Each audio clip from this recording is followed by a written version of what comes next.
Hat trick জয়ের পর উইন্ডিজের কাছে হোঁচট খেয়ে বিশ্বকাপ খেলার অপেক্ষা বাড়ল বাংলাদেশের। লাহোরে আগে ব্যাট করে 9 উইকেটে 227 রান করে ফারজানা শারমিনরা। জবাবে 14 ওভার আগেই 3 উইকেটে জয় তুলে নেয় উইন্ডিজ। এই পরাজয়ে বিশ্বকাপের মূল পর্বে খেলার অপেক্ষা বাড়ল জ্যোতিদের।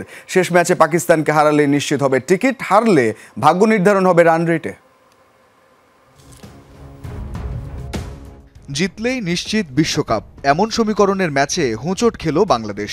অপেক্ষাকৃত দুর্বল 3 দলের বিপক্ষে টানা 3 জয়ের পর ওয়েস্ট ইন্ডিজের বিপক্ষে 3 উইকেটের পরাজয় বিশ্বকাপ খেলার অপেক্ষা বাড়ালো জ্যোতিদের। ক্যারিবিয়ানদের জন্য লক্ষ্যটা ছিল 228। 26 রানের মাথায় জাইডা জেমসকে ফিরিয়ে ভালো কিছুর ইঙ্গিতও দিয়েছিলেন জান্নাতুল ফেরদৌস। তবে এরপরই দলকে এগিয়ে নেন জোসেফ ও ক্যাম্পবেল। রাবেয়া ও ফাহিমা এই দুজনকে ফেরালে এবার আরও শক্ত জুটি বাঁধেন স্টেফানি টেইলর ও হেইলি ম্যাথিউস। তাদের দুজনকেও দুর্দান্ত বোলিংয়ে ফেরান মারুফা। তবে এরপর সাবিকা ও আলাইহার সঙ্গ নিয়ে অপরাজিত 50-তে দলকে জয়ের বন্দরে পৌঁছে দেন হেনরি।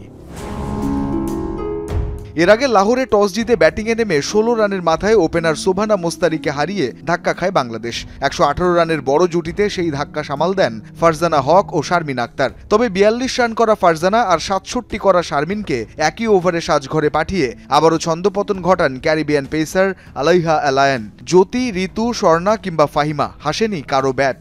একাই 4 উইকেট নিয়ে আলাইহা কোণঠাসা করে দেন জ্যোতি নাহিদাদের। তবে শেষটায় নাহিদার 25 আর রাবেয়া খানের অপরাজিত 23 রানের মূল্যবান ইনিংসে 200 পেরোয় বাংলাদেশ। তবে 227 রানের সেই স্কোর কিছুটা চ্যালেঞ্জ তৈরি করলেও জয় এনে দিতে পারেনি লাল সবুজের মেয়েদের। জ্যোতিদের অপেক্ষা এখন শেষ ম্যাচ জয়ের। স্বাগতিক পাকিস্তানকে বধ করলেই বিশ্বকাপের টিকিট পাবে বাংলাদেশ।